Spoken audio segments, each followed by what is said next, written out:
Magandang araw sa inyong lahat. Mga kapwa ko nanay, lola, at mga ilaw ng tahanan na nakikinig ngayon. May mga sandali sa buhay natin na parang isang iglap lang. Binubura ang lahat ng pinaghirapan mo. Ang kwento ko ay nagsimula sa isang malamig na kwarto sa harap ng isang abogado kung saan ang sarili kong manugang, ang babaeng itinuring kong anak, ay tiningnan ako sa mata at sinabing para na lang akong kasambahay sa sarili kong pamamahay. Sa araw na iyon, sa pagbasa ng testamento ng aking yumaong asawa, si Arturo, ang aking kabiyak sa loob ng 43 taon, tumayo ang manugang kong si Isabel. Hindi siya umiiyak, hindi siya nalulungkot. Malamig ang kanyang mga mata at mas matalas pa sa patalim ang kanyang boses. Sa harap ng abogado, sa harap ng iilang kamag-anak, sinabi niya ang mga salitang dumurog sa aking pagkatao. Ayon sa huling habilin, sabi niya, habang nakatingin sa mga papel na hawak niya, ang lahat ng ari-arian ni Papa, ang kabuuang 2.8 bilyong piso, ay mapupunta sa pamamahala ko. Tumahimik ang lahat. Hinintay ko ang kasunod. Hinintay kong marinig ang pangalan ko. Ang pangalan ko, si Elena, ang asawa niya. Pero wala. Pagkatapos ay may nagtanong, paano si Tita Elena? At doon, tumingin siya sa akin. Isang mabilis na sulyap lang na parabang isa akong langaw na kailangan niyang iwaksi. Wala nang natitirang anumang parte para sa kanya sa ilalim ng kasalukuyang dokumento, sabi niya. Walang parte. Sa isang iglap, para akong bula na naglaho. Ang babaeng nag-alaga kay Arturo noong hindi na niya maiangat ang sariling kutsara, ang babaeng natulog sa isang upuan sa ospital sa loob ng 6 na buwan para lang masigurong may gigising sa tabi niya, ay biglang naging wala. Ang kahihiyan, ang hiya. Sa harap ng lahat, ipinamukha niya sa akin na wala akong silbi. Na ang lahat ng taon ng pagsisilbi ko ay walang halaga. Tila ba ang papel ko lang ay maging tagapag-alaga at ngayong wala na ang aalagaan ko, tapos na rin ang kwento ko. Hindi man lang niya ako tinawag na mama. Tinukoy niya ako na parang isang item sa listahan na kailangan ng tanggalin. Iyon ang pinakamasakit. Ang pagiging estranghero sa sarili mong kwento. Sa loob ng napakaraming taon, ako ang naging ilaw ng aming tahanan. Ako ang nagbabalanse ng aming budget. Ako ang pumipili ng mga kurtina, ang nag-aasikaso ng hardin, ang nagluluto ng paborito niyang sinigang tuwing umuulan. Ang buhay ko ay umikot sa pag-aalaga sa kanya, sa pagpapanatili ng kapayapaan sa aming tahanan. Maging ang kasal ni Isabel, ang magarbo niyang kasal, ay mula sa ipon na pinaghirapan namin ni Arturo. Pero para sa kanya, isa lang akong anino sa bahay. Isang muebles na laging nandyan pero hindi pinapansin. Lagi siyang abala. Laging may conference sa ibang bansa. Laging may mahalagang meeting. At ako naman, naiwan, nag-iisa sa malaking bahay, binibilang ang mga oras hanggang sa umuwi si Arturo. At noong nagkasakit ang aking asawa, sino ang nanatili? Ako. Gabi-gabi, hawak ko ang kamay niya, kinukwentuhan siya tungkol sa aming mga apo, kahit na minsan ay tulog na siya. Ako ang nagpupunas sa kanya, ang nagpapainom ng gamot. At si Isabel? Dadating siya, maganda sa kanyang business suit, mag-iiwan ng mga bulaklak, kukuha ng litrato para sa social media at aalis din kaagad. Laging may dahilan, laging may emergency sa trabaho. At ako, naiwan, tahimik na tinanggap ang lahat. Dahil para sa akin, ganun ang pamilya. Nagtutulungan, hindi nagbibilangan. Pero mali pala ako. Para sa kanya, nagbibilang siya. Binibilang niya ang bawat araw, naghihintay sa pagdating ng sandaling ito. Ang sandali kung saan ako, ang matandang babae na naging anino, ay tuluyan ng mawawala sa eksena. Pagkatapos ng libing, iniabot niya sa akin ang isang maliit na kahon. Pinabibigay ni Papa, sabi niya, walang emosyon. Sa loob, isang simpleng silver na koy na pangkabit sa barong. Walang sulat. Walang kahit anong habilin. Isang pirasong metal na walang kwento. Iyon lang daw ang para sa akin. Pagkatapos, tinalikuran niya ako, abala sa pag-aayos ng mga papeles. Doon ko naramdaman, tapos na ako. Para sa kanya, isa na lang akong problema na kailangan ng ayusin. Pero may isang bagay silang hindi alam. Isang bagay na kahit kailan ay hindi nila inasahan mula sa isang tahimik na lola na tulad ko. Habang iniisip nilang ako'y talunan, habang pinaplano na nila ang pagbebenta ng mga gamit na pinakaiingatan namin ni Arturo, mayroon akong isang lihim. Isang lihim na yaman na hindi pera ang halaga, kundi katotohanan. Noong gabing iyon, sa gitna ng aking pag-iisa, binuksan ko ang isang lumang cabinet ni Arturo. Isang lugar na hindi pinansin ni Isabel dahil puno lang ito ng mga lumang papel. At doon, sa ilalim ng isang makapal na ledger, nakita ko ito. Isang manipis na folder na walang label. Sa loob nito, ang aming alas. Ang aming trump card. Hindi ito isang testamento na puno ng kayamanan. Ito ay mas mahalaga pa roon. Isang sulat kamay na tala mula kay Arturo. Isinulat ilang linggo bago siya pumanaw. Nakasulat doon ang kanyang mga pagdududa. Gusto ni Isabel na i-update ko ang testamento, sabi sa sulat. Masyado siyang nagmamadali. Nakita ko rin ang isang kopya ng lumang testamento kung saan malinaw na nakasulat ang pangalan ko bilang tagapagmana.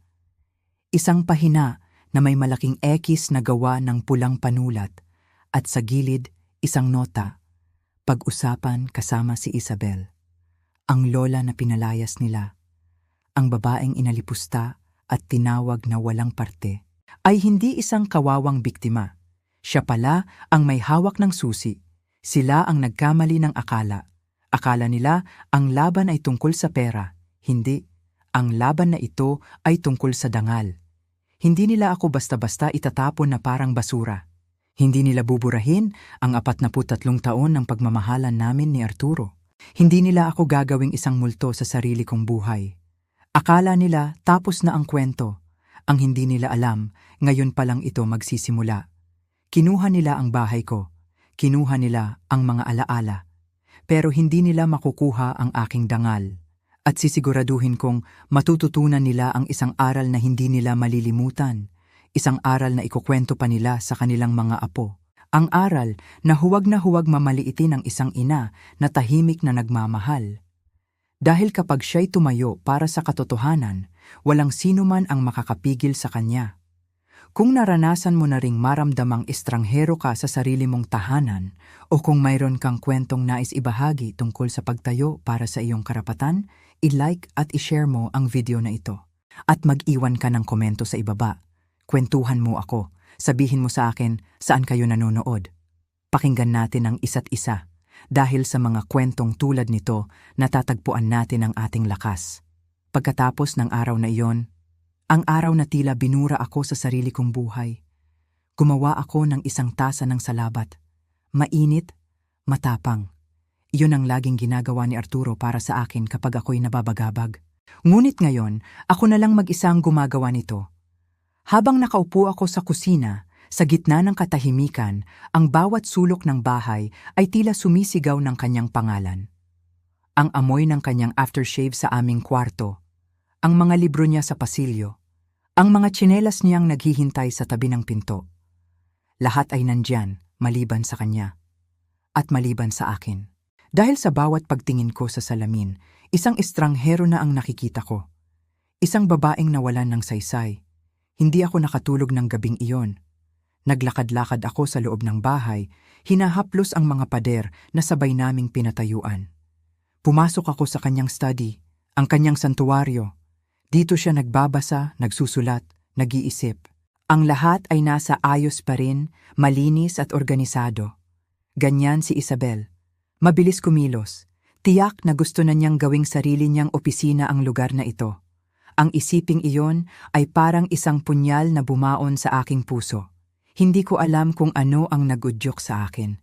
Siguro ang lungkot. Siguro ang galit na nagsisimula ng umusbong sa aking dibdib. Pero ang mga kamay ko ay kusa na lang gumalaw. Pinuksan ko ang isang drawer ng kanyang lumang cabinet na yari sa Nara. Isang drawer na laging umuugong kapag binubuksan. Sabi niya noon, kailangan daw lagyan ng langis. Sabi ko naman, huwag. Dahil iyon ang hudyat na alam kong nandyan siya, na alam kong umuwi na siya. Sa loob ng drawer, mga lumang sobre, resibo ng mga librong binili niya, ang paborito niyang lapis, at ilang kupas na sticky notes na may listahan ng mga ipapabili sa palengke. mga ordinaryong bagay na bumubuo sa buhay ng isang tao.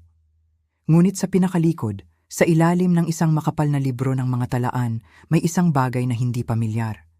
Isang manipis na folder na kulay Manila, walang pangalan, walang petsa.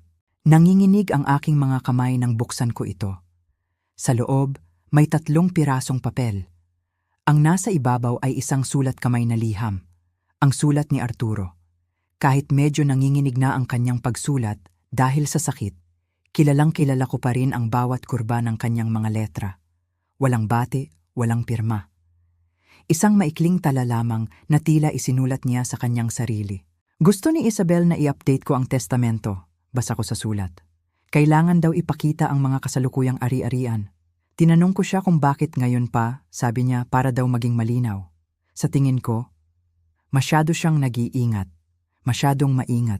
Nagsimula na siyang mag-draft ng mga papeles para sa akin. Wala pa akong pinipirmahan. Hindi ko pa sinasabi kay Elena. Alam kong magtatanong siya ng mga tanong na kinatatakutan kong harapin. Paulit-ulit kong binasa ang mga salitang iyon. Mga tanong na kinatatakutan niyang harapin. Anong mga tanong? Bakit siya natakot? Naramdaman niya ba? Naramdaman niya bang may mali? Na ang pagiging maingat ni Isabel ay hindi pag-aalala, kundi pagkalkula? Ang aking Arturo, ang matapang kong asawa, ay natakot at pinili niyang manahimik.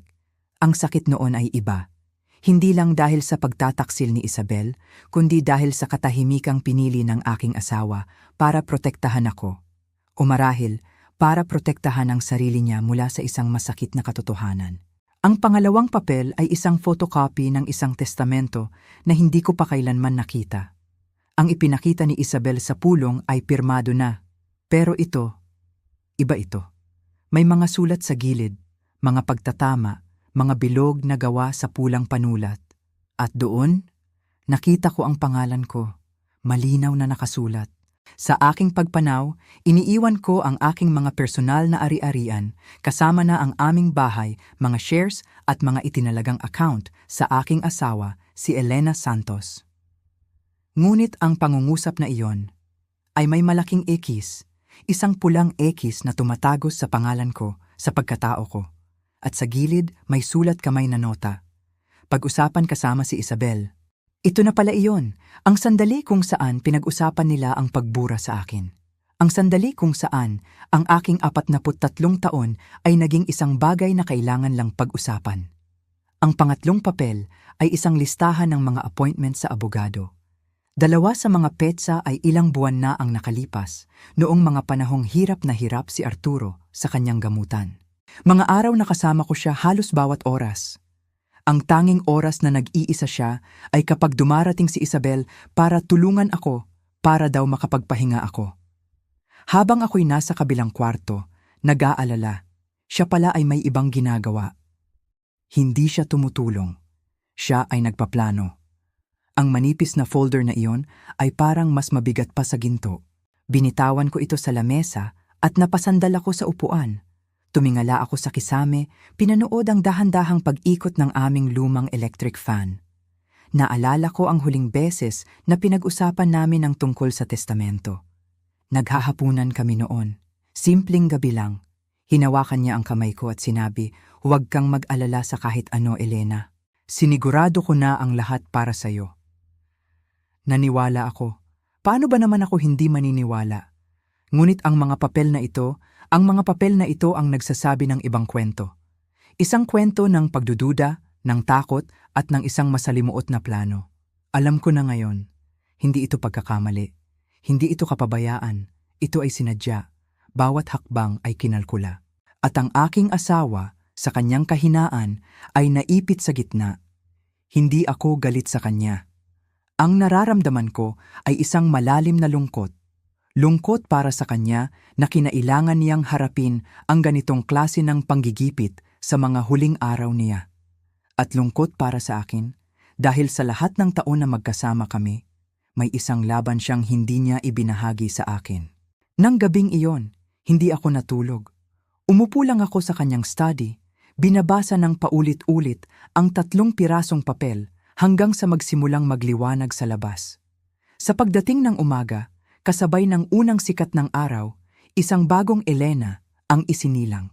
Ang Elena na umiiyak ay wala na. Ang Elena na nalilito ay naglaho na. Ang naiwan ay isang babaeng may determinasyon. Hindi na ako mananahimik. Hindi ko hahayaang ang huling kabanata ng buhay namin ni Arturo ay isulat ng isang taong puno ng kasakiman. Kinuha ko ang folder, ibinalik ang mga papel at itinago ito sa ilalim ng isang bunton ng mga lumang magasin. Hindi ko pa alam kung ano ang gagawin ko. Wala pa akong plano, pero isa lang ang sigurado ko. Kailangan kong malaman ang buong katotohanan. Kinabukasan, may isang pangalan na pumasok sa isip ko. David Reyes. Isang matalik na kaibigan at ang dating abogado ni Arturo. Matagal na kaming hindi nagkikita mula pa noong retirement party ng asawa ko. Pero kung may isang taong pinagkakatiwalaan si Arturo pagdating sa mga seryosong bagay, iyon ay si David. Siya ay isang taong kalmado, hindi pala salita, pero ang bawat salita niya ay may bigat. Kinuha ko ang telepono at idinayal ang kanyang numero. Sumagot siya sa pangalawang ring nang sabihin ko ang pangalan ko. Elena Santos, sandali siyang natahimik. Ramdam ko ang kanyang pagkagulat, ngunit agad din siyang nakabawi. Elena, sabi niya sa kanyang mahinahong boses. Kumusta ka na? Ipinaliwanag ko na may mahalaga akong kailangang ipakita sa kanya. Pumayag siyang makipagkita kinabukasan sa isang maliit na kapihan na malayo sa mata ng mga tao. Isang lugar kung saan kami makakapag-usap nang walang nakakarinig. Pagdating ko sa kapihan, nandoon na siya, naghihintay. Inilabas ko ang folder mula sa aking bag at inilapag ito sa mesa sa pagitan namin. Walang maraming salita. Binuksan niya ito at nagsimulang magbasa. Habang binabasa niya, ang kanyang noo ay unti-unting kumukunot. Ang kanyang mga labi ay naging isang manipis na linya. Hindi siya nagsalita. Tinitigan niya ang bawat papel, pabalik-balik, na para bang inilalagay niya ang bawat piraso ng puzzle sa tamang lugar sa kanyang isipan. Habang pinapanood ko siya, mas lalong nagiging totoo ang lahat. Hindi ito isang masamang panaginip. Ang mga salitang nakasulat, ang mga ekis, ang mga nota, lahat ay totoo. Ito ay sinadya, sabi niya sa wakas. Binitawan ang mga papel. Ang boses niya ay hindi nagpapakita ng awa, kundi ng isang propesyonal na galit. Ito ay planado, Elena. Kumuha siya ng isang maliit na kwaderno at nagsimulang magsulat. Itinala niya ang mga petsa, ang mga pangalan ng law firm na nabanggit sa folder, at isang detalye na hindi ko gaanong napansin. Ang mga pangalan ng 2 testigo sa Bagong Testamento. Kilala mo ba sila? Tanong niya. Umiling ako. Hindi. Kailanman ay hindi ko pa sila nakita. Iyon na nga, sabi ni David. Laging mas gusto ni Arturo na mga kakilala niya ang maging testigo.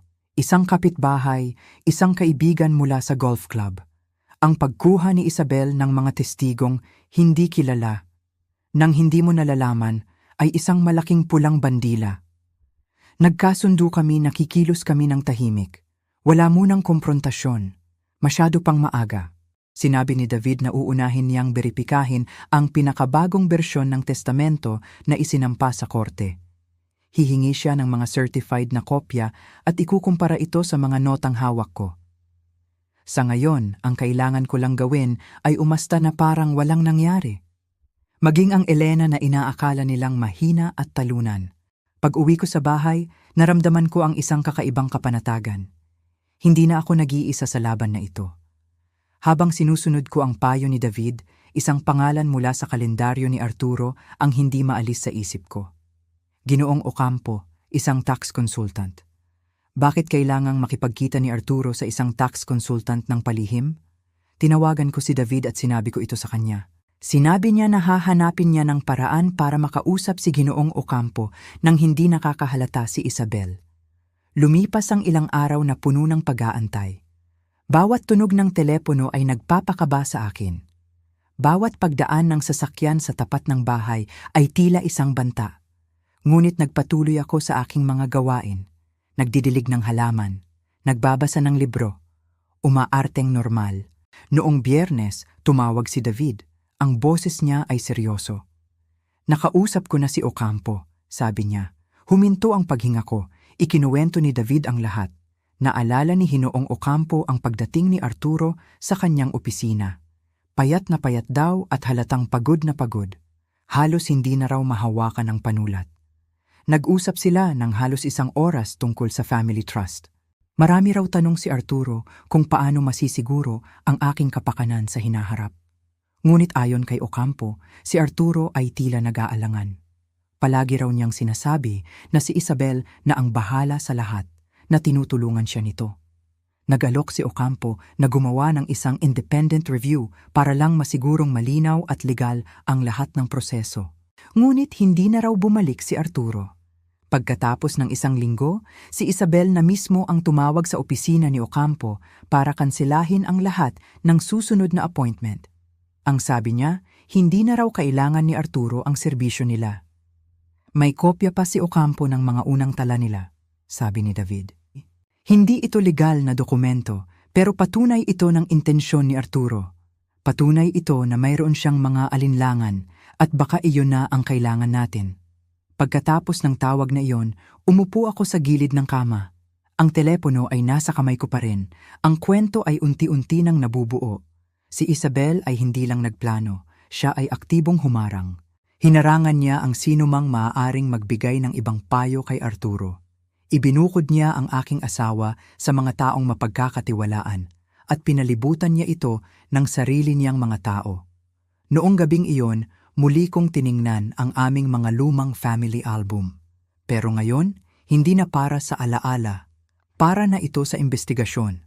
At doon, sa bawat litrato, nakita ko ang pattern. Si Isabel, laging nasa likod ni Arturo. Nakangiti, tumutulong, nag-aasikaso.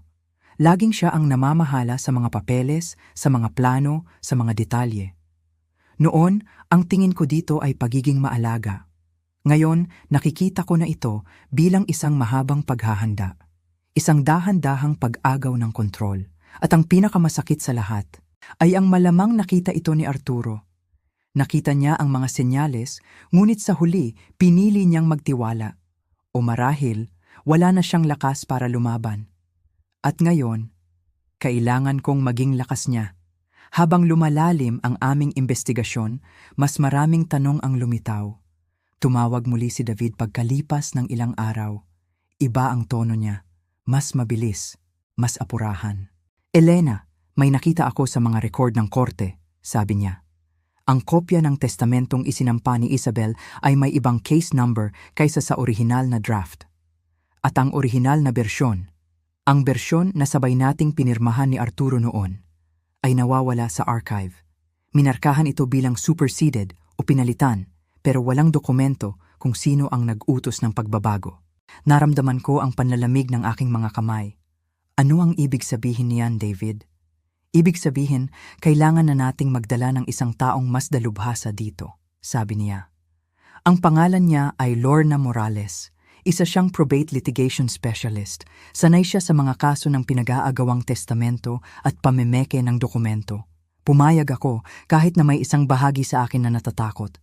Habang mas malalim ang aming hinuhukay, mas natatakot ako sa kung anong ahas ang maaari naming matagpuan. Nagkita kami sa opisina ni David. Si Attorney Lorna Morales ay isang babaeng nasa mga 50 anyos. Matalas ang pananalita at ang tingin. Simple lang ang kanyang kasuotan, pero may awtoridad sa bawat kilos niya. Nakinig siya habang ipinapaliwanag ni David ang lahat ng aming natuklasan. Hindi siya tumingin sa akin. Ang mga tanong niya ay direkta at walang paligoy. Nang banggitin ni David ang tungkol sa mga testigong hindi namin kilala, itinaas niya ang isang kilay. Ang mga pangalang iyan, sabi niya. Narinig ko na sila dati sa ibang kaso, mga pekeng notaryo, binabayaran para pumirma sa mga dokumento nang hindi naman talaga nakikita ang nagpirma. Tumingin siya sa lahat ng papel na nakalatag sa mesa. Ang mga sulat kamay ni Arturo, ang kalendaryo, ang mga tala mula kay Hinoong Ocampo. Hindi ito basta-basta kapabayaan, sabi ni Attorney Morales. Ito ay planadong-planado. Ito ay binuo para magmukhang legal. Sa unang pagkakataon mula nang magsimula ang lahat, Naramdaman ko ang isang maliit na sinag ng pag-asa. Mayroon nang nakakakita ng kung ano ang nakikita ko. Bago ako umalis, sinabi ni Attorney Morales na magsasampa siya ng isang tahimik na pagtatanong sa probate court. Kung mayroong anumang hindi tamang proseso na ginawa si Isabel, mag-iiwan niyo ng bakas, isang email, isang timestamp, isang piraso ng papel na magpapatunay sa lahat. Pag-uwi ko sa bahay, may isang lugar pa akong hindi nahahalughog. Ang lumang file cabinet ni Arturo sa garahe. Amoy tabako at lumang papel ang loob nito. Binuksan ko ang pinakailalim na drawer kung saan niya itinatago ang mga lumang tax records. At doon, sa isang folder na may markang nakaraang taon, nakita ko ang isang dokumento. Ang titulo, Revocable Living Trust Addendum. Hindi ito pirmado, isang draft lamang. Ngunit ang nakapukaw sa aking pansin ay ang isang seksyon na may pamagat na mga proteksyon para sa naiiwan. Ang pangalan ko ay malinaw na nakasulat doon. At sa gilid, may mga sulat kamay si Arturo na nagmumungkahi ng mga karagdagang probisyon para sa akin. Pangangalaga sa kalusugan, pabahay, suportang legal. Mga bagay na gusto niyang siguraduhing hindi ko po problemahin. At sa tabi noon, may isang pangungusap na isinulat niya. Isang pangungusap na sumaksak sa aking puso. Napag-usapan na namin ito. Sabi ni Isabel siya na ang bahala. Ito na ang mismong sandali. Ang sandali kung saan ibinigay niya ang tiwala.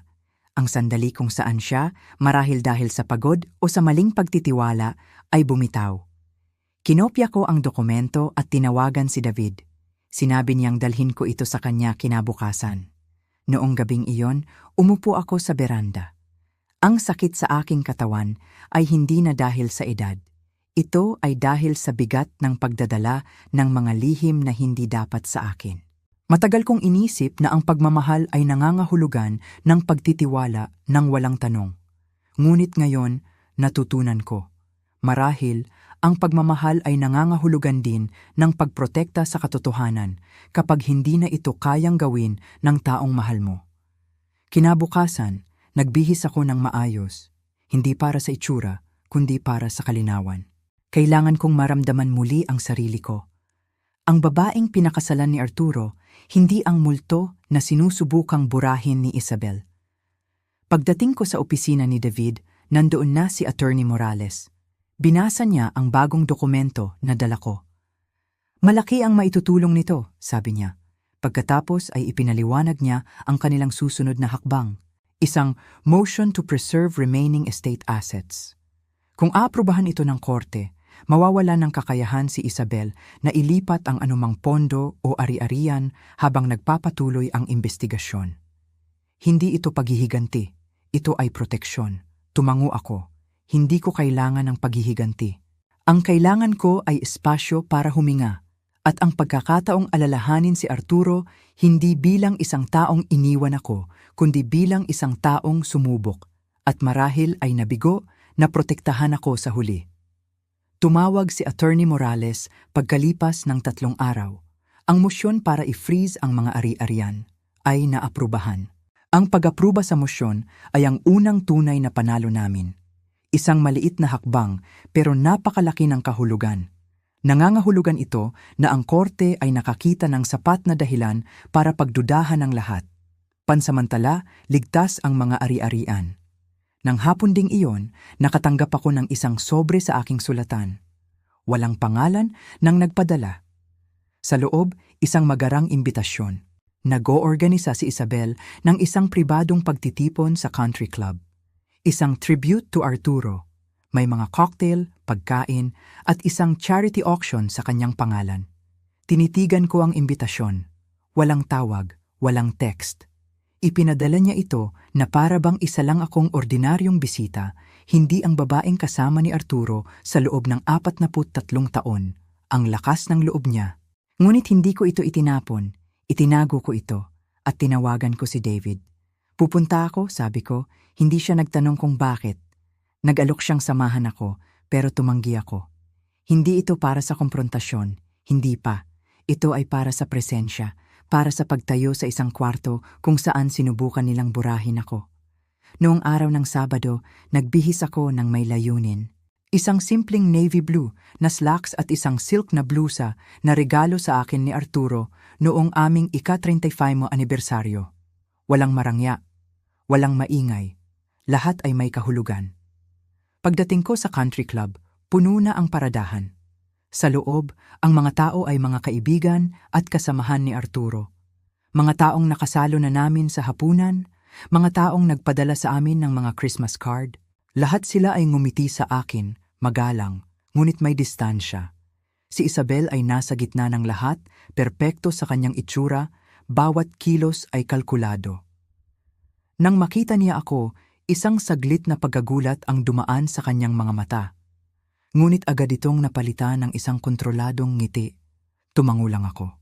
Hindi ako ngumiti pabalik. Naglakad ako papunta sa isang tahimik na sulok kung saan nakadisplay ang mga gamit para sa auction. Nakasulat sa etiketa, mga paboritong gamit ni Arturo. Isang pirmadong bola ng baseball. Isang lumang pluma. Isang first edition na libro na regalo ko sa kanya noong kaarawan niya. Hinawakan ko ang libro. Ang pangalan ko ay wala sa etiketa. Lumapit sa akin ang isang lalaki. Isa sa mga dating business partner ni Arturo. Mabait siyang nakipag-usap. Pagkatapos, tinanong niya kung kamusta na ang pamamahala ko sa mga ari-arian ng pamilya. Ipinapalagay niyang ako pa rin ang namamahala. Tiningnan ko siya. Hindi na ako ang namamahala, sabi ko ng mahinahon. Inalis ako bago pa man pumanaw si Arturo. Nagbago ang itsura niya. Pagkalito, hindi komportabling pakiramdam. Pagkatapos ay tumango siya at dahan-dahang lumayo. Iyon lang, pero sapat na iyon. Sinabi nito sa akin ang isang mahalagang bagay. Hindi sinabi ni Isabel sa lahat ang buong katotohanan. Nagtagal pa ako ng 20 minuto. Nakausap ko pa ang isang matandang kasamahan ni Arturo sa board ng kanilang foundation. Halos nabanggit lang niya sa pag-uusap na nakatanggap siya ng email mula kay Isabel ilang linggo bago pumanaw si Arturo. Kasama sa email ang mga mungkahi para sa donasyon at ang mga salitang responsibilidad ng managing partner. Nagpasalamat ako, ngumiti at nagpaalam. Sa loob ng kotse, hindi ko muna pinaandar ang makina. Nakaupo lang ako, hawak ang manibela. At doon, naging malinaw ang lahat. Si Isabel ay hindi naghintay na pumanaw si Arturo. Sinimulan na niya ang transisyon habang humihinga pa ang aking asawa. Ginamit niya ang sakit ni Arturo bilang takip. Ginamit niya ang tiwala ni Arturo bilang pera. At ginamit niya ang aking pananahimik bilang pahintulot. Pero ang pananahimik na iyon ay magwawakas na. Kinabukasan, kinausap ko si David at Attorney Morales. Ibinigay ko sa kanila ang lahat ng aking narinig at napansin. Ang bawat salita, ang bawat hindi pagkakapare-pareho. Sumandal si Attorney Morales sa kanyang upuan. Ito ay higit pa sa isang financial violation, sabi niya. Ito ay nagtuturo sa sinadyang pagpaplano at posibleng pamimilit o coercion. Sumang-ayon si David. Sinabi nila na sisimulan na nilang i-draft ang isang formal na mosyon para kontrahin ang testamento. Hindi lang para sa aking parte, kundi para sa integridad ng huling habilin ni Arturo. Umalis ako sa kanilang opisina at naglakad pa uwi. Bawat hakbang ay isang paalala kung sino ako. Ang asawa, ang testigo, ang naiwan pagkatapos ng lahat. At ngayon, ang siyang handa ng magsalita. Noong Lunes, kasabay ng pagpatak ng ambon sa aking bintana, tumawag si David. Eksaktong 9:15 ng umaga. Elena, sabi niya, na-file na ni Lorna ang mosyon para kontrahin ang testamento. Ang basehan natin, posibleng pandaraya at undue influence. Undue influence. Hindi ko pamilyar sa terminong iyon, pero ramdam ko ang bigat nito. Ang ibig sabihin pala nito ay pamimilit o paggamit ng kapangyarihan sa isang taong mahina na para makuha ang gusto mo. At yun mismo ang ginawa ni Isabel kay Arturo. Tinatanggap na ng korte ang kaso, patuloy ni David. Magkakaroon tayo ng isang preliminary hearing sa loob ng 2 linggo. Sinabi niya na magiging maikli lang ito, sapat para ilatag ang pundasyon ng aming kaso. Ngunit ang pinakamahalaga, magbibigay ito sa amin ng karapatang humingi ng mga dokumento. Ang tawag dito ay discovery. Maaari na naming hilingin ang mga internal na email, mga financial record, at lahat ng digital na komunikasyon mula sa law firm ni Isabel. Para itong pagbubukas ng isang nakakandadong pinto. At handa na akong makita kung ano ang nasa loob. Nang hapong iyon, pinuntahan ko si Attorney Morales sa kanyang opisina. Dinala ako ng kanyang assistant sa isang conference room kung saan nakakalat ang mga kopya ng aming mga dokumento. May mga kulay na tab, mga nakaprint na email, at isang timeline na nakadikit sa pader. Para itong isang war room. At sa gitna ng lahat, naramdaman ko na hindi na ako biktima. Isa na akong kasama sa laban. Dumating si Attorney Morales na may hawak na isang printout, isang email. Isang email na ipinadala ni Isabel 6 na linggo bago pumanaw si Arturo, na may markang confidential. Ang subject, revised structure, immediate actions. Ang laman ng mensahe ay maikli ngunit malinaw. Inutusan ni Isabel ang kanyang team na pabilisin ang pag-finalize ng mga dokumento ng trust at alisin ang lahat ng probisyon na itinuturing niyang discretionary o hindi gaanong mahalaga. At doon, nabanggit ang pangalan ko. Isang beses lang. Isang maikling pangungusap. Alisin ang mga pribilehiyo ng co-beneficiary ayon sa ating napag-usapan. Iyon lang, ganoon kadali. Ang buong buhay ko sa tabi ni Arturo, ang 43 taon, ay naging isang linya lang sa email ng ibang tao. Isang bagay na kailangan lang alisin. Hindi tumingin sa akin si Attorney Morales, hindi na kailangan. Tahimik niya lang akong tinanong kung handa na akong ituloy ang hearing at ang mahabang proseso na kasunod nito. Opo, sabi ko, walang pag-aalinlangan. Ang mga sumunod na araw ay lumipas na parang isang panaginip. Puno ng mga papeles at tahimik na determinasyon. Iniiwasan ko ang mga hindi kinakailangang pag-uusap. Gabi-gabi, naglalakad ako sa aming subdibisyon, nilalampasan ang mga bahay na may mga palamuti pa ng Pasko. Sa labas walang nagbago, pero ngayon alam ko na. Ang mga pinakamapanganib na pagtataksil ay hindi dumarating na may sirena. Dumarating sila ng tahimik, sa pamamagitan ng email, ng tinta ng panulat, at sa pagbura ng isang pangalan. Noong Huwebes, nakapag-ipon na si Attorney Morales ng sapat na dokumentasyon para mag-issue ng mga subpoena. Nag-file siya para makuha ang buong access sa mga digital na komunikasyon ni Arturo sa huling 6 na buwan ng kanyang buhay. Humiling din siya na i-depose o kunan ng formal na salaysay ang isa sa mga legal assistant ni Isabel. Isang taong nagnotaryo ng mga questionableng dokumento sa ilalim ng superbisyon ng aking manugang. Napansin ni David ang mga hindi pagkakapare-pareho sa 2 timestamp ng pirma. Parehong nakarehistro ng linggo ng gabi kung kailan dapat ay sarado ang opisina. Nang mabasa ko ang detalyeng iyon, napahinto ako. Kailanman ay hindi nagtrabaho si Arturo tuwing weekend.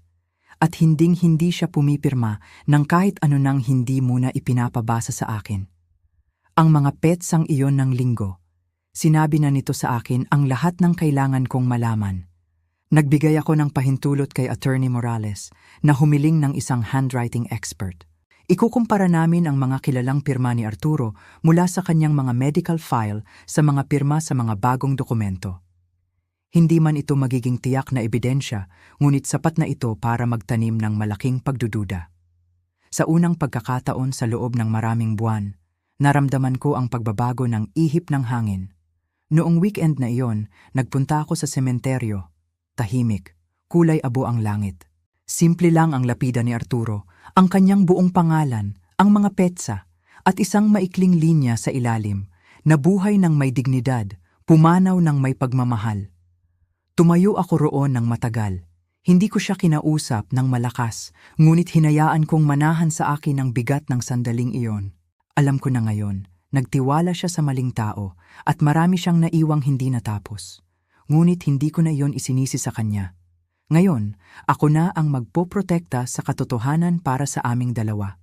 Pag-uwi ko, may mensahe mula kay Attorney Morales, maikli at direkta.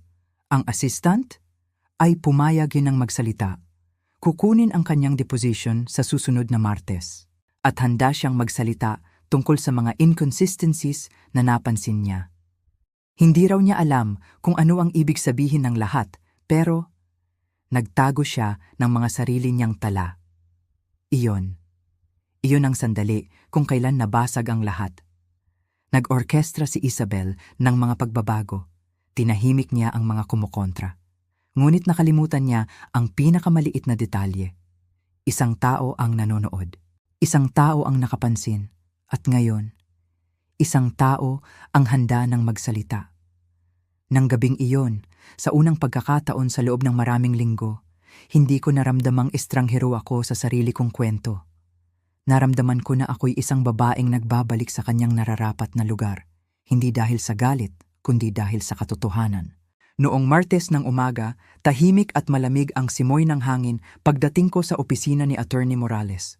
Hindi pa gaanong gising ang syudad. Sa loob ng conference room, naroon na si David, inaayos ang isang makapal na folder. Si Attorney Morales naman ay nakatayo malapit sa bintana, may kausap sa telepono. Sa mesa, may isang maliit na voice recorder at isang tasa ng tsaa para sa bisitang hinihintay namin. Ang pangalan niya ay Clara. Nasa mga 30 anyos, matalas ang mga mata, ngunit hindi mapakali ang kanyang mga kamay, na para bang hindi niya alam kung saan ilalagay ang kanyang takot. Dumating siya ng eksakto sa oras, nakasuot ng simpleng cardigan at maong. Walang makeup, walang alahas. Tanging isang tahimik na determinasyon. Inalok siya ni Attorney Morales ng upuan at ipinaliwanag ang mga patakaran ng deposisyon. Tumango si Clara. Naiintindihan niya. Nirepaso na niya ang mga dokumento. Nagtago siya ng sarili niyang mga kopya. Hindi raw siya naroon para direktang mag-akusa. Nais lang niyang maging malinaw ang katotohanan. Sinimulan niya sa timeline. Dinala raw siya ni Isabel sa proyekto ng pag-amyenda ng testamento 6 na linggo bago pumanaw si Arturo. Sinabi ni Clara na ipinagtaka niya na may mga normal na proseso na nilaktawan. Karaniwan daw, kapag ang isang taong tulad ni Arturo ay nagbago ng testamento, may mga pulong, mga review session at mga pirmadong pagkilala. Ngunit sa kasong ito, lahat ay minadali, masyadong mabilis. Inilarawan ni Clara ang isang gabi kung kailan nag-overtime siya. Bumalik daw siya sa opisina para kunin ang kanyang jacket at nakita niya si Isabel at isa pang staff sa loob ng conference room na may isang salansan ng mga hindi pa pirmadong dokumento. Inutusan daw siya ni Isabel na maging testigo sa isang pirma. Hindi niya raw direktang nakita si Arturo na pumirma. Nang tanungin niya, iwinaksi lang daw ito ni Isabel. Sabi raw nito, kalalabas lang niya, kailangan na itong matapos, maging testigo ka na lang.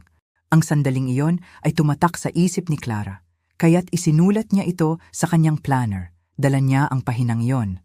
Ang tala ay simple. 7 to 43 p.m. linggo, naging testigo sa pirma para kay R. Walang P na naroroon.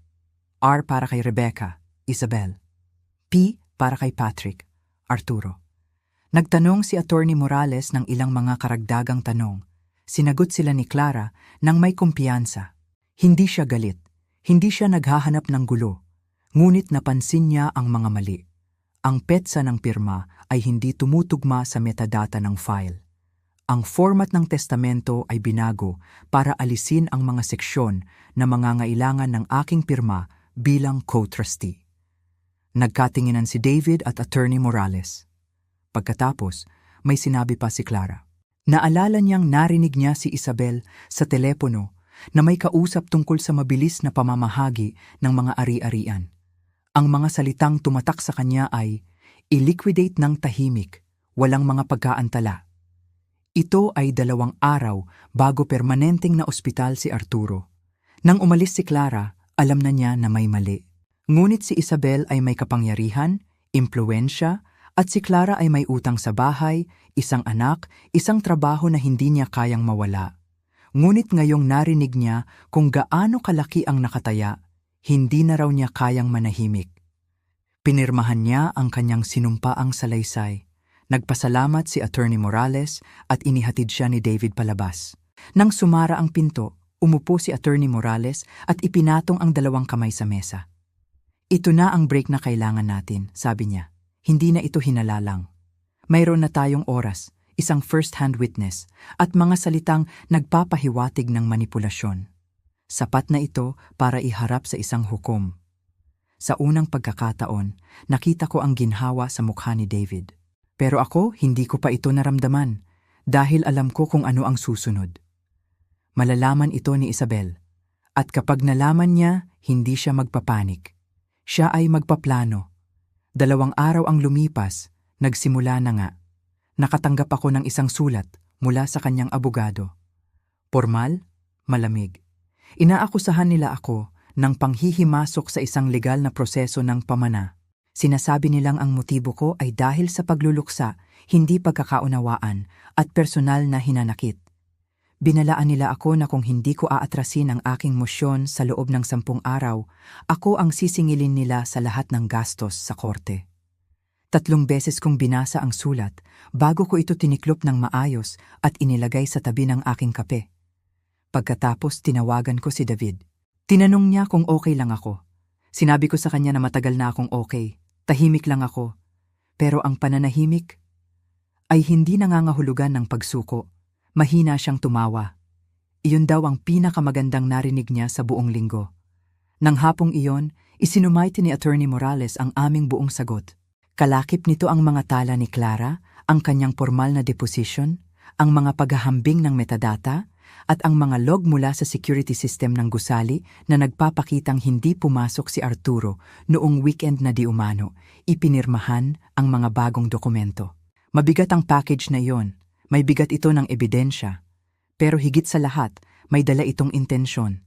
Hindi kami nag-aakusa para sa paghihiganti. Binabawi namin ang isang katotohanang ibinaon sa ilalim ng kaginhawahan at kontrol. Noong gabi ring iyon, umupo ako sa beranda.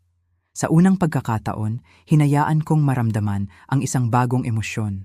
Hindi lungkot, hindi galit, kundi katatagan. Isang matibay na kaalaman. Muling isinulat ni Isabel ang huling kabanata ni Arturo, ngunit ngayon, ang pulang tinta ay kumalat na. At hawak ko pa rin ang orihinal na manuskrito. Dumating ito sa isang sobre na kulay krema. Walang selyo, isinilid lang sa aking pintuan. Hindi ito direktang galing kay Isabel syempre. Galing ito sa board ng foundation na nilagdaan ng isa sa mga pinakamatandang kasosyo ni Arturo. Isang opisyal na pagpupulong ang gaganapin para i-finalize ang paglipat ng executive authority. Walang binanggit tungkol sa demanda. Walang binanggit tungkol sa aking pagtutol. Tanging isang tono ng katapusan. Binasa ko ito habang nagkakape. Alam ko na hindi ito isang simpleng imbitasyon. Ito ay isang pagtatanghal. Gusto ni Isabel na makita ko ang pinaniniwalaan niyang napanalunan na niya. Gusto niyang panoorin ko siyang umupo sa silyang dating katabi ko. Tinawagan ko si Attorney Morales at sinabing dadalo ako. Nag-alangan si David, pero sinabi ko sa kanyang huwag mag-alala. Hindi ako gagawa ng eksena. Kailangan ko lang itong makita. Kailangan kong maramdaman ang distansya sa pagitan ng kung sino ako noon at kung sino ako ngayon. Noong Huwebes na yon, dumating ako 5 minuto ng maaga. Ang bagong opisina ng foundation ay moderno, gawa sa salamin at marmol. Iginiya ako ng isang receptionist sa conference room. Nakilala ko ang ilang mga mukha, mga lalaking nakatrabaho ni Arturo, mga babaeng yumakap sa akin noon sa mga party at tinatawag akong sweetheart. Lahat sila ay ngumiti, magalang, kontrolado, ngunit walang nagtanong kung saan ako nanggaling. Sa dulo ng mesa, nandoon si Isabel. Perpekto sa kanyang dark blue na suit. Nang makita niya ako, bahagya lang nagbago ang kanyang ngiti. Isang kislap ng sorpresa, pagkatapos ay bumalik ang kanyang kompostura. Tumango ako at umupo sa bakanting silya sa kabilang dulo. Nagsimula ang pulong. Mga formalidad, mga ulat, nakinig lang ako sa katahimikan. Nang dumating sila sa agenda na may markang Transition of Executive Oversight, tumikhim si Isabel. Nagsimula siyang magpasalamat sa lahat para sa kanilang suporta. Nagsalita siya tungkol sa vision ni Arturo, tungkol sa continuity, tungkol sa bigat ng responsibilidad. Magaling siyang magsalita. Inensayo niya ito. Pagkatapos ay sinabi niya ang isang bagay na nagpatigil sa silid. Pinasalamatan niya ako. Sinabi niyang ako ang tumayo sa tabi ni Arturo sa mga unang taon na ako ang tumulong maglatag ng pundasyon. Ngunit pagkatapos ay binitawan niya ang mga salitang hinding-hindi ko malilimutan. At ngayon, Sa iyong pagpapala, ako na ang magpapatuloy nito. Sa iyong pagpapala, your grace, na para bang yumuko ako, na para bang ipinasa ko ito sa kanya ng kusa, na natili akong hindi gumagalaw. Pagkatapos, kinuha ko ang aking bag at may dinukot mula sa loob, isang maliit na sobre. Tahimik kong ipinasa ito sa lalaking katabi ko, ang pinakamatandang kaibigan ni Arturo na nasa board pa rin. Naguguluhan siyang tumingin, ngunit kinuha niya ito. Sa loob ng sobre ay isang kopya ng sinumpaang salaysay ni Clara kasama ang isang maikling buod mula sa legal brief ni Attorney Morales at isang kopya ng pahina ng orihinal na trust agreement na binago ni Isabel na may malaking pulang marka. Hindi siya nagsalita.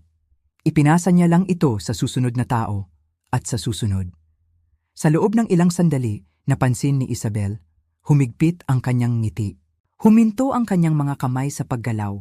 Hindi ko itinaas ang aking boses. Hindi ako nagpaliwanag. Hinayaan ko lang maglakbay ang papel. Nang makarating ito sa dulo ng mesa, tumayo ako. Salamat sa imbitasyon, sabi ko. Ang aking abogado na ang makikipag-ugnayan kung sino man sa inyo dito ang nangangailangan ng paglilinaw. At lumabas ako. Hindi nagmamadali. Hindi galit. Malinaw lang. Nag-drive ako pa uwi na bahagyang nakabukas ang bintana, hinahayaan ang ingay ng syudad na pumasok. Tumawag si Attorney Morales ng gabing iyon. Narinig na raw niya mula sa isa sa mga board members. Nag-aalala sila. Gusto nila ng isang hiwalay na internal review bago ituloy ang anumang paglipat ng awtoridad. Gaya ng sabi ni David, ang sandaling iyon sa mesa ay hindi isang komprontasyon. Ito ay isang redirection. Inaasahan ni Isabel na maglalaho ako. Hindi niya kailanman inasahan na darating ako na dala-dala ang katotohanan. Sa mga sumunod na araw, muling nagbago ang mga bagay, tahimik, ngunit makabuluhan. Ipinagpaliban ng board ang kanilang boto. Nanahimik ang abogado ni Isabel. Isang kahilingan ang ginawa para sa isang neutral na third party na suriin ang mga pinagtatalunang pagbabago. Kahit na walang mangyari dito sa legal na paraan, ang mantsa ay nandoon na. Ang duda, ang pag-aalangan. At sa espasyong iyon, natagpuan ko ang isang bagay na hindi ko naramdaman sa loob ng maraming buwan. Balanse. Noong Sabado, kinuha ko ang mga lumang file box ni Arturo. Ang orihinal na charter ng foundation, ang kanyang mga tala tungkol sa mga programa. Binasa ko ang bawat pahina. Pagkatapos ay tinawagan ko si David. Gusto kong mai-archive ang mga ito ng maayos. Hindi para ibaon sa mga legal na kahon. Hindi para ikabit sa pangalan ng sinuman. Para lang mapreserba ang kwento ng kung ano ang aming binuo bago ito pakialaman. Tinapos ko ang linggong iyon sa isang paglalakad sa tabi ng lawa. Malamig pero malinis ang hangin. At sa unang pagkakataon sa mahabang panahon, hindi ko naramdaman ang pangangailangang ipagtanggol ang aking sarili. Ang katotohanan ay may sarili ng boses ngayon. Hindi ito sumisigaw. Hindi ito nag-aakusa. Umiiral lang ito. Hindi maikakaila. At yon ay sapat na. Ang mga araw pagkatapos ng pulong sa board ay kakaibang tahimik. Walang mga tawag. Walang mga banta, walang mga sulat na may lengguwahe ng abogado. Para bang isang kurtina ang bumagsak sa entabladong maingat na itinayo ni Isabel. At ngayon, ang mga manonood ay tahimik nang nagsialisan.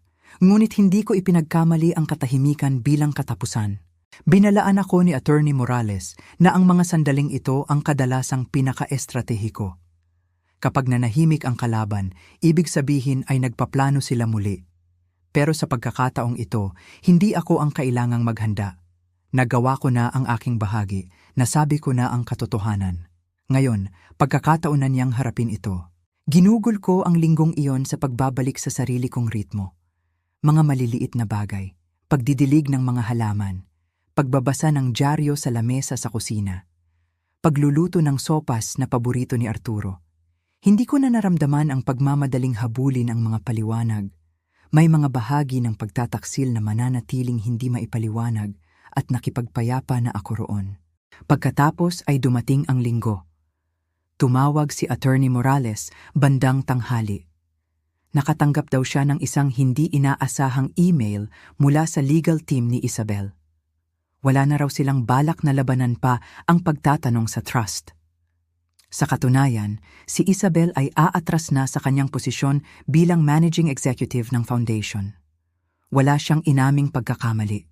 Isang pahayag lang tungkol sa pagpapanatili ng reputasyon ng foundation at pagrespeto sa legasya ni Arturo. Hindi ako nagdiwang, hindi ako tumawag ng kahit sino. Lumabas lang ako ng bahay na may suot na coat at hinayaan kong dampian ng malamig na hangin ang aking mukha. Malamig, tapat, at nagbibigay linaw. Kinabukasan, naglabas ang foundation ng isang maikling press statement na kumukumpirma sa pagbabago. Nagtalaga sila ng isang pansamantalang komite na binubuo ng mga mas matatandang board members na direktang nakatrabaho ni Arturo. Ipinasa sa akin ni David ang isang kopya, kasama ang isang personal na mensahe mula sa isa sa kanila. Ang nakasulat lang, "Tama ka sa ginawa mong pagprotekta sa kung ano ang mahalaga." Tinitigan ko ang mga salitang iyon ng mas matagal kaysa sa inaasahan ko. Hindi ito magarbong papuri. Hindi nito hinilom ang sakit, ngunit kinilala nito ang isang bagay na mas malalim pa sa paumanhin. Sa linggong iyon, huling beses na kaming nagkita ni Attorney Morales. Inihanda niya ang isang buod ng kaso at kung ano ang mga susunod na hakbang na maaari naming gawin kung gusto kong formal na humingi ng danyos. Inilatag niya ang bawat landas ng malinaw. Nagpasalamat ako sa kanya, ngunit sinabi kong hindi na. Hindi na ako interesado na pahabain pa ang mga bagay. Hindi dahil pinatawad ko na si Isabel, kundi dahil napanalunan ko na ang bahaging pinakamahalaga sa akin. Nabawi ko ang aking pangalan mula sa isang dokumentong sumubok na burahin ito. Naipasok ko muli ang aking sarili sa isang kasaysayang tumulong akong buuin. At higit sa lahat, tumanggi akong maging maliit sa mata ng sarili kong kwento. Noong gabing iyon, umupo ako sa aking study at binuksan ang isang drawer na matagal ko nang hindi binubuksan.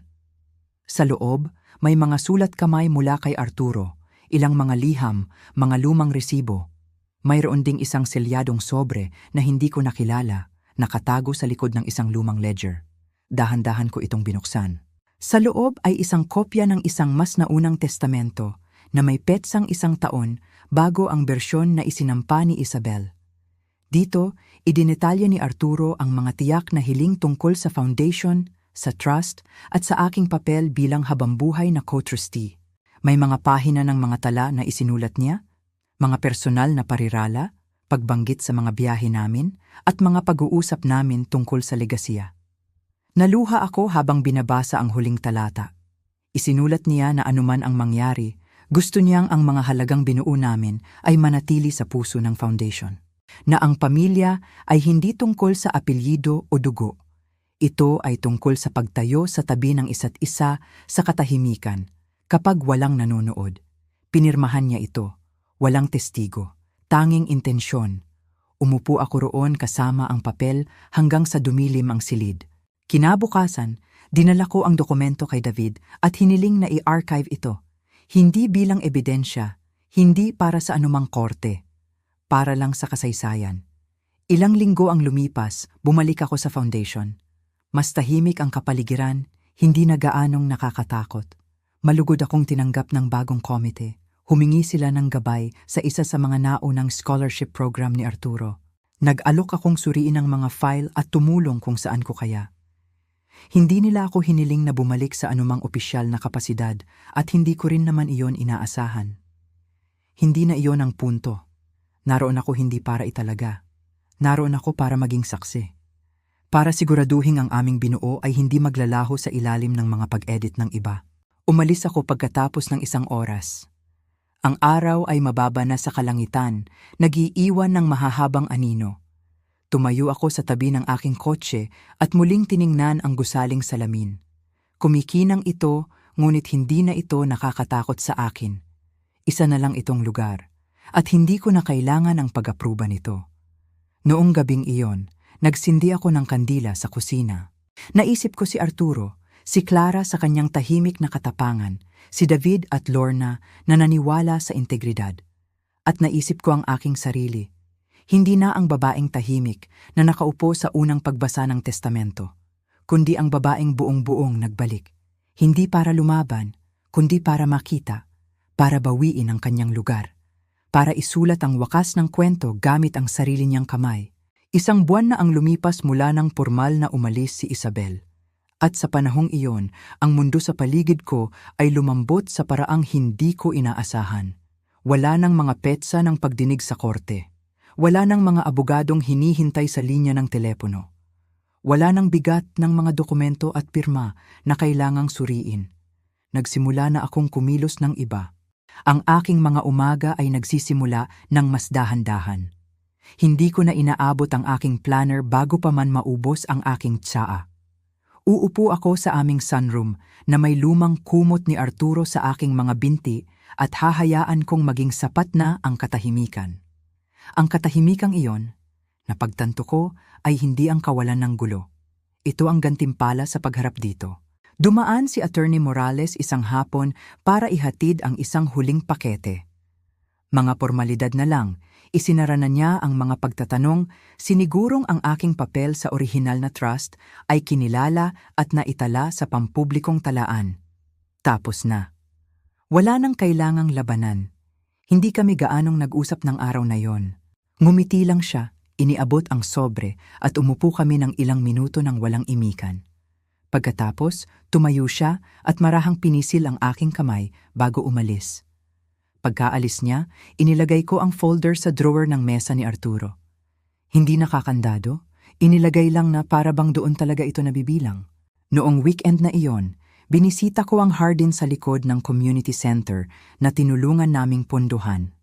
Taglamig, oo, ngunit ang hardinero ay nagtanim na ng mga maagang sibol. Kahit sa ilalim ng hamog, naghahanda ang buhay na mamukadkad. Nilakad ko ang gilid ng daanan, naaalala ang seremonya ng paggupit ng laso, kung paano hinawakan ni Arturo ang aking kamay. Nandun pa rin ang plake, medyo kupas na, ngunit matatag. Tulad namin, nakasulat dito. Bilang parangal sa mga nagtatanim para sa isang kinabukasang maaaring hindi na nila makita. May mga pagkakataon sa mga nakalipas na buwan na natakot akong ang kinabukasang iyon ay nabura na. Ngunit hindi. Natabunan lang ito ng pagmamataas at ambisyon. At ngayon, muli na itong nahukay.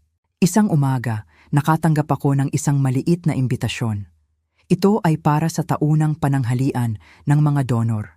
Isang bagay na tinulungan naming itatag ni Arturo, 2 dekada na ang nakalipas. Kakaiba ang pakiramdam na makita muli ang aking pangalan sa listahan ng mga pinarangalan. Ngunit pumunta ako. Pinili ko ang isang malambot na kulay abong suit at isinabit ang lumang lapel pin ni Arturo sa aking kwelyo. Isang maliit na puno ng oak na gawa sa pilak. Matatag, nakaugat, tahimik. Hindi nagbago ang ballroom. Pamilyar na mga mukha, mahinang musika. Wala roon si Isabel. Ang kanyang pangalan ay naglaho na sa mga programa. Hindi ako gaanong nagsalita, nagmasid lang ako. At malapit sa dulo ng kaganapan, isang hindi inaasahang bagay ang nangyari. Isa sa mga mas bagong miyembro ng board, isang babaeng nagngangalang Leia, ang umakyat sa entablado. Binanggit niya ang aking pangalan, hindi sa paraang seremonyal, kundi may init.